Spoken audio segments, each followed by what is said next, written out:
हमारे अंदर हर पल एक अद्भुत प्रक्रिया चल रही है। चलिए इसे समझते हैं। शरीर बढ़ता कैसे है या चोट लगने पर ठीक कैसे होता है? जवाब हमारी कोशिकाओं में छुपा है।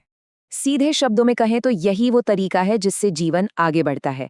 एक कोशिका से दो बन जाती हैं। और इस कहानी का हीरो है क्रोमोसोम। इसी में कोशिका का सारा जेनेटिक ब्लूप्रिंट यानी डीएनए होता है। लेकिन कोशिका को विभाजित होने से पहले एक पूरे जीवन चक्र से गुजरना पड़ता है, एक तरह की तैयारी। इस चक्र के 4 खास स्टेज हैं और पहले 3 को मिलाकर इंटरफेस कहते हैं। जीवन फेज में कोशिका का आकार बढ़ता है और वो जरूरी आरएनए और प्रोटीन बनाती है। एस फेज बहुत जरूरी है।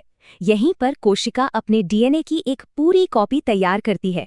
G2 फेज में एक तरह से फाइनल क्वालिटी चेक होता है और विभाजन की तैयारी पूरी होती है। और फिर आता है M फेज यानी माइटोटिक फेज, जब असल में कोशिका का विभाजन होता है। अब दिलचस्प बात यह है कि कोशिकाएं अलग अलग तरीकों से भी विभाजित हो सकती हैं। इसके 3 मुख्य प्रकार हैं, अमाइटोसिस, माइटोसिस और मियोसिस। चलिए इन्हें देखते हैं। अमाइटोसिस एक सीधा साधा विभाजन है जो बैक्टीरिया और अमीबा जैसे सरल जीवों में होता है। लेकिन हमारे शरीर के बढ़ने और ठीक होने के लिए एक ज्यादा जटिल प्रक्रिया चाहिए, माइटोसिस। ये प्रक्रिया हमारी त्वचा से लेकर मांसपेशियों तक शरीर की लगभग सभी कोशिकाओं में होती है। सबसे पहले है प्रोफेज, जिसमें न्यूक्लियस की मेम्ब्रेन यानी झिल्ली गायब होने लगती है। अगला है मेटाफेज। ढीला क्रोमैटिन नेटवर्क अब सिकुड़कर दिखने वाले क्रोमोसोम बन जाता है।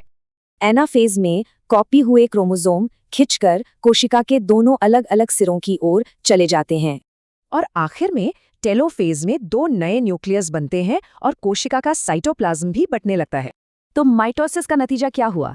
एक से बनी 2 कोशिकाएं जो बिल्कुल एक जैसी हैं। तो बात यह है कि अलग अलग विभाजन के मकसद भी अलग अलग होते हैं।